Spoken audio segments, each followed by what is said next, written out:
Hi hello welcome back to our channel. അപ്പോൾ ഇന്നത്തെ നമ്മുടെ റെസിപ്പി എന്ന് പറയുന്നത് ഒരു സ്പെഷ്യൽ റെസിപ്പിയാണ് കേട്ടോ. നല്ല സ്പോഞ്ചി ആയിട്ടുള്ള, വായിലിട്ടാൽ അലിഞ്ഞു പോകുന്ന അത്രയും നല്ല സ്പോഞ്ചി ആയിട്ടുള്ള ഒരു ജാക്ക് ഫ്രൂട്ട് പുഡിംഗ് കേക്കാണ്. ഈ ഒരു കേക്കിൻ്റെ ടേസ്റ്റും ഈ ഒരു കേക്കിൻ്റെ മണവും അത് പറഞ്ഞറിയിക്കാൻ വയ്യ കേട്ടോ, അത്രയ്ക്ക് ടേസ്റ്റിയാണ്. അപ്പോൾ ചക്കയൊക്കെ കിട്ടുന്ന സമയത്ത് എല്ലാവർക്കും വീട്ടിൽ സിമ്പിളായിട്ട് റെഡിയാക്കി എടുക്കാൻ പറ്റിയിട്ടുള്ള നല്ലൊരു അടിപൊളി നല്ല കിട്ടില്ല റെസിപ്പിയാണ്. അതിനു മുമ്പായിട്ട് നമ്മുടെ മന്ന കിച്ചൻ ചാനൽ ഇതുവരെ സബ്സ്ക്രൈബ് ചെയ്യാത്തവരുണ്ടെങ്കിൽ, അല്ലെങ്കിൽ ചാനൽ ആദ്യമായിട്ട് കാണുന്നവരാണെങ്കിൽ താഴെ കാണുന്ന റെഡ് സബ്സ്ക്രൈബ് ബട്ടൺ ഒന്ന് ക്ലിക്ക് ചെയ്യാനും ഓൾ ബട്ടൺ പ്രസ് ചെയ്യാനും കൂടി മറക്കരുത് കേട്ടോ. അപ്പോൾ നമുക്ക് സമയം കളയാതെ വീഡിയോയിലേക്ക് പോയാലോ. അപ്പോൾ നമുക്ക് ആദ്യം ഒരു ക്യാരമൽ സിറപ്പ് റെഡിയാക്കി എടുക്കണം കേട്ടോ. അതിനായിട്ട് ഒരു പാനിലേക്ക് ഞാൻ 1/2 കപ്പ് പഞ്ചസാര ഇട്ട് കൊടുത്തിട്ടുണ്ട്. ഈ പഞ്ചസാര നമുക്കൊരു ലോ ടു മീഡിയം ഫ്ലെയിമിൽ ഇട്ടിട്ട് ഒന്ന് ക്യാരമൽ ചെയ്തെടുക്കണം.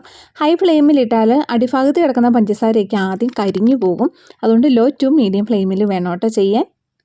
അപ്പോൾ ഇത് നമ്മുടെ പഞ്ചസാര മുഴുവനും ഇവിടെ മെൽറ്റായി വന്നിട്ടുണ്ട്. ഈ ഒരു സമയത്ത് ഇതിലേക്ക് തിളപ്പിച്ചിട്ടുള്ള 1/2 കപ്പ് വെള്ളം ചേർത്ത് കൊടുക്കുവാണെങ്കിൽ ഒന്നിച്ച് ഒഴിച്ചു കൊടുക്കണ്ട, ഒരു 2-3 തവണയായിട്ട് ഇതുപോലെ ഒന്ന് ഒഴിച്ചു കൊടുത്താൽ മതി കേട്ടോ. കാരണം ഒറ്റയടിക്ക് നമ്മൾ ഒഴിച്ചു കൊടുക്കുമ്പോഴത്തേക്ക് ഇതിങ്ങനെ തിളച്ച് നമ്മുടെ കയ്യിലേക്കൊക്കെ വീണ് പൊള്ളലൊക്കെ വരും. അതുകൊണ്ട് സൂക്ഷിച്ചൊക്കെ വേണം ഒഴിച്ചു കൊടുക്കാനായിട്ട്. അപ്പോൾ ഇനി ഇതൊന്ന് ചെറുതായിട്ടൊന്ന് കട്ട പിടിച്ചിട്ടുണ്ട് കേട്ടോ. ഒരു 2-3 മിനിറ്റ് തിളപ്പിച്ചിട്ട് നമുക്ക് ഫ്ലെയിം ഓഫ് ചെയ്ത് തണുക്കാനായിട്ട് മാറ്റി വയ്ക്കാം. ഇനി നമുക്ക് ഡ്രൈ ഇൻഗ്രീഡിയൻസ് ഒന്ന് അരിച്ച് മാറ്റി വയ്ക്കാം കേട്ടോ. അതിനായിട്ട് അരിപ്പയിലേക്ക് 1/4 കപ്പ് മൈദ ഇട്ട് കൊടുക്കുവാണേ. ഒരു കപ്പ് 250 ml ആണ്. അപ്പോൾ 1/4 കപ്പ് മൈദ ഇട്ടു. അതിലേക്ക് 1 ടീസ്പൂൺ ബേക്കിംഗ് പൗഡറും 1/2 ടീസ്പൂൺ ബേക്കിംഗ് സോഡയും 1/2 ടീസ്പൂൺ കറുവപ്പട്ട പൊടിച്ചതും കൂടി ഇട്ടിട്ട് നമുക്കൊരു 2-3 തവണ അരിച്ച് മിക്സ് ചെയ്ത് മാറ്റി വയ്ക്കാം കേട്ടോ. അപ്പോൾ കറുവപ്പട്ട പൊടിച്ചൊന്നും ഇല്ലാന്നുണ്ടെങ്കിൽ പഞ്ചസാര പൊടിക്കുന്ന സമയത്ത് ആ പഞ്ചസാരയിലേക്ക് ഒരു കഷ്ണം പട്ട ഇട്ടിട്ട് പൊടിച്ചെടുത്താൽ മതിയാവും. ഇനി നമുക്ക് അടുത്തതായിട്ട് മെയിൻ വേണ്ടത് ചക്കപ്പഴമാണ്. അപ്പോൾ ഞാനിത് പഞ്ചസാര പൊടിച്ച ജാറാണ് കേട്ടോ.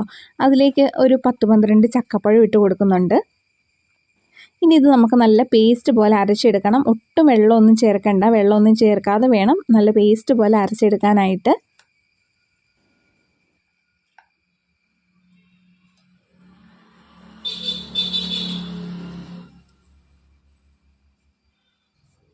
അപ്പോൾ ചക്കപ്പഴം ഇതുപോലെ വെള്ളമൊന്നും ചേർക്കാതെ നല്ല പേസ്റ്റ് പോലെ അരച്ചെടുത്തിട്ടുണ്ട്. ഇത് നമുക്ക് മാറ്റി വയ്ക്കാം കേട്ടോ. ഇനി അടുത്തതായിട്ട് ഒരു ബൗളിലേക്ക് ഒരു 3 മുട്ട പൊട്ടിച്ചൊഴിച്ചിട്ടുണ്ട്. ആ 3 മുട്ട നമുക്ക് നന്നായിട്ടൊന്ന് ബീറ്റ് ചെയ്തെടുക്കണം.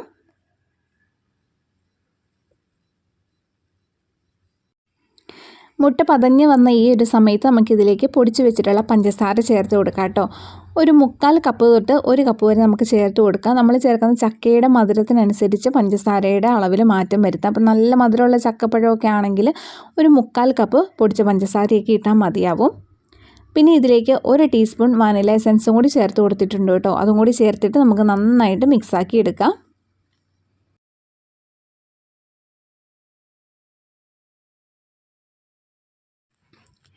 അടുത്തതായിട്ട് നമുക്ക് ചേർത്ത് കൊടുക്കേണ്ടത് 1/2 കപ്പ് അളവിൽ വെജിറ്റബിൾ ഓയിലാണ്. 1/2 കപ്പ് 125 ml ആണ് കേട്ടോ. അപ്പോൾ 1/2 കപ്പ് വെജിറ്റബിൾ ഓയിലും കൂടി ചേർത്തിട്ട് അതും കൂടി നമുക്കൊന്ന് ലോ സ്പീഡിൽ ഇട്ടിട്ട് ഒന്ന് മിക്സാക്കി എടുക്കാം.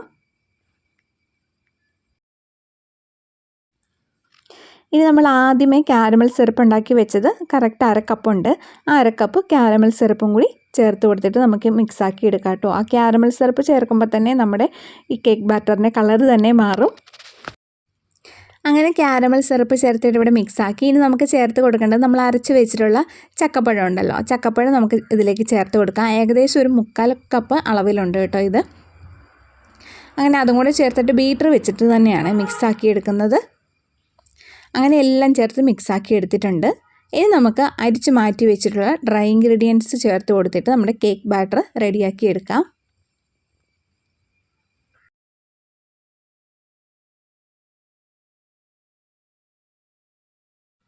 അങ്ങനെ ഡ്രൈ ഇൻഗ്രീഡിയൻസ് മുഴുവനും ചേർത്തിട്ടുണ്ട് കേട്ടോ. ഇനി നമുക്ക് അവസാനമായിട്ട് ഇതിലേക്ക് ചെറുതായിട്ട് ഇതുപോലെ കട്ട് ചെയ്ത് വെച്ചിട്ടുള്ള ചക്കപ്പഴം ഇട്ട് കൊടുക്കാം. ഏകദേശം 1/4 കപ്പ് വരും. അതോടൊപ്പം തന്നെ ഒരു 1/4 കപ്പ് അളവിൽ ക്രഷ് ചെയ്തിട്ടുള്ള കാഷ്യൂ നട്ട്സും കൂടി ചേർത്ത് കൊടുക്കുവാണ് കേട്ടോ. അതിനുശേഷം നന്നായിട്ട് മിക്സാക്കി എടുക്കാം. അങ്ങനെ എല്ലാം നന്നായിട്ട് മിക്സായിട്ടുണ്ട്.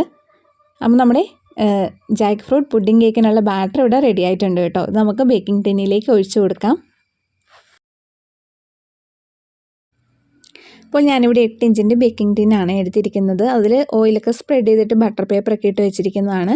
അതിലേക്ക് നമുക്ക് കേക്ക് ബാറ്റർ ഒഴിച്ച് കൊടുക്കാം. അതിന് ശേഷം എയർ ബബിൾസ് ഒക്കെ പോകാൻ വേണ്ടിയിട്ട് നന്നായിട്ട് ടാപ്പ് കൂടി ചെയ്തിട്ട് ബേക്ക് ചെയ്യാനായിട്ട് വെക്കാം കേട്ടോ. ബേക്ക് ചെയ്യാൻ വയ്ക്കുന്നതിന് മുമ്പായിട്ട് ഞാൻ ഇതിൻ്റെ മുകളിൽ കുറച്ച് നട്ട്സ് മുകളിൽ മുഴുവനായിട്ടും നട്ട്സ് ഇട്ട് കൊടുക്കുന്നുണ്ട്. നമ്മൾ കേക്ക് ബാറ്ററിൽ ഇട്ട് കൊടുത്തിട്ടുണ്ടല്ലോ ക്രഷ് ചെയ്തിട്ടുള്ള നട്ട്സ്, അത് മുകളിലും നിറയെ ഇട്ട് കൊടുക്കുന്നുണ്ട്. അപ്പോൾ ഞാനിവിടെ ഓവനിലാണ് ബേക്ക് ചെയ്യുന്നത്. 180 ഡിഗ്രി സെൽഷ്യസിൽ ഓവൻ 10 മിനിറ്റ് പ്രീ ഹീറ്റ് ചെയ്തതിന് ശേഷം 180 ഡിഗ്രി സെൽഷ്യസിൽ തന്നെ 1 മണിക്കൂർ എടുത്തു കേട്ടോ എനിക്ക് ബേക്കായി കിട്ടാനായിട്ട്. അപ്പോൾ 1 മണിക്കൂറാണ് ബേക്ക് ചെയ്യാനായിട്ട് വെക്കുന്നത്. ഓവൻ ഇല്ലാത്തവർക്ക് കുക്കറിൽ ഒഴിച്ചിട്ടോ അല്ലെങ്കിൽ സോസ് പാനിലൊക്കെ വെച്ചിട്ട് കേക്ക് ബേക്ക് ചെയ്തെടുക്കാവുന്നതാണ്. അപ്പോൾ നട്ട്സൊക്കെ നിറയെ ഇട്ട് കൊടുത്തു ബേക്ക് ചെയ്യാൻ വയ്ക്കാം. അപ്പോൾ ഇതേ നമ്മുടെ കേക്ക് ഇവിടെ നല്ല പെർഫെക്റ്റ് ആയിട്ട് ബേക്കായി വന്നിട്ടുണ്ട്. കേക്ക് ഒന്ന് തണുത്ത് വന്നതിന് ശേഷം നമുക്ക് കട്ട് ചെയ്യാം. ശരിക്കും ഞാൻ ഈ കേക്ക് പിറ്റേ ദിവസമാണ് കേട്ടോ കട്ട് ചെയ്യുന്നത്.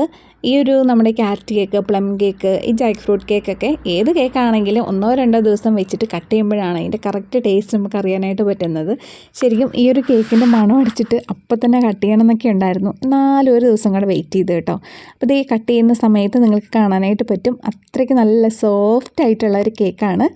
എല്ലാവരും ട്രൈ ചെയ്ത് നോക്കണം. ചക്കപ്പഴമൊക്കെ എല്ലാവർക്കും കിട്ടുമല്ലോ. അപ്പോൾ ആ ഒരു സമയത്ത് ഈ ഒരു കേക്ക് തീർച്ചയായിട്ടും ഒന്ന് ട്രൈ ചെയ്ത് നോക്കണം കേട്ടോ. അത്രയ്ക്ക് ടേസ്റ്റിയാണ്. അപ്പോൾ ഈ ഒരു വീഡിയോ നിങ്ങൾക്ക് ഇഷ്ടപ്പെട്ടു എന്ന് വിചാരിക്കുന്നു. ഇഷ്ടപ്പെട്ടാൽ തീർച്ചയായിട്ടും ലൈക്ക് ചെയ്യാനും ഷെയർ ചെയ്യാനും ഒക്കെ മറക്കരുത്. പിന്നെ ഫീഡ്ബാക്ക് അറിയിക്കണം കേട്ടോ ഉണ്ടാക്കി നോക്കിയതിന് ശേഷം.